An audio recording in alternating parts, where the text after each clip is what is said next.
Christopher, as a child, maybe 7, 8 years old, when he would play at home, playing at home would be saying Mass.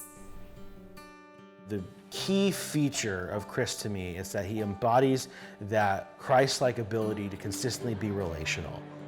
When he had shared with us that he wanted to become a priest, it was easy to understand why.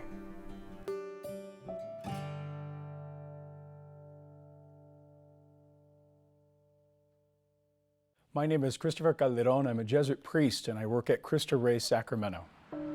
Over my so many years in the society, I find Jesus continually saying, I just need you to serve. I need you to love. I need you with me.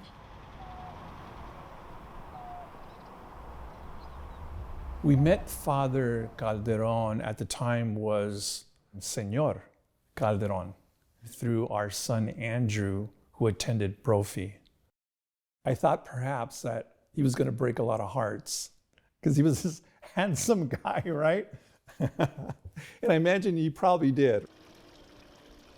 When he told me, when he was in high school, he was entering his senior year, and he said, you know what, Mom? I think I'm going to join the Jesuits when I graduate high school. And I said, no, you're not. I want you to go to college first. When I did first meet Christopher, he had just got out of high school, and I was there for the college experience and going into the Jesuits. So I grew up in a strict, pretty much agnostic home. There wasn't much religion in our home at all. For weeks, I educated myself on what was a Jesuit. Who are they? What are they? What do they do? And he says that I've enriched him, but I know that it's way more for me. There were parts of the journey that I could say I was a little concerned. And there were times when he would tell me that he was lonely. That would make me think, okay, is this the right thing? Is this the way it's supposed to be? That's been my only struggle, is when I hear I'm lonely or I miss my family.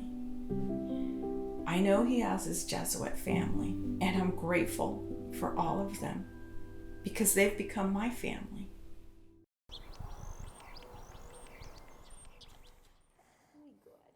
Can I get you? I think you can be lonely in any walk of life, doing anything.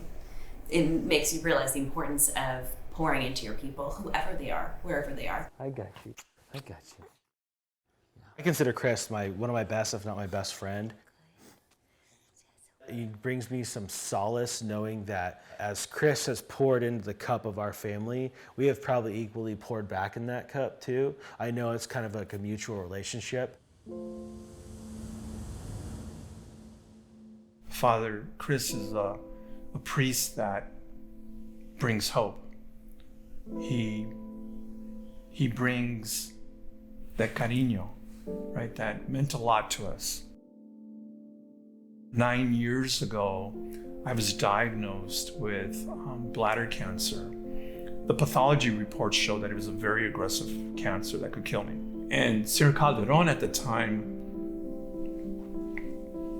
was close. I remember him coming over to pray the rosary, him calling me, texting me, asking me how I was. And through the grace of God and through his prayers and the prayers of many, today, 9 years later, without going through 1 ounce of chemo, it hasn't reappeared.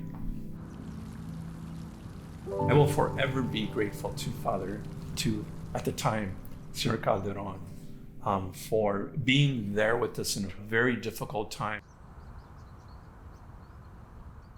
I'm a relationship therapist, so I feel like I just know the value of relationships and how significant that is to have a steady, stable, consistent presence. Like, he's always accessible, responsive, engaged.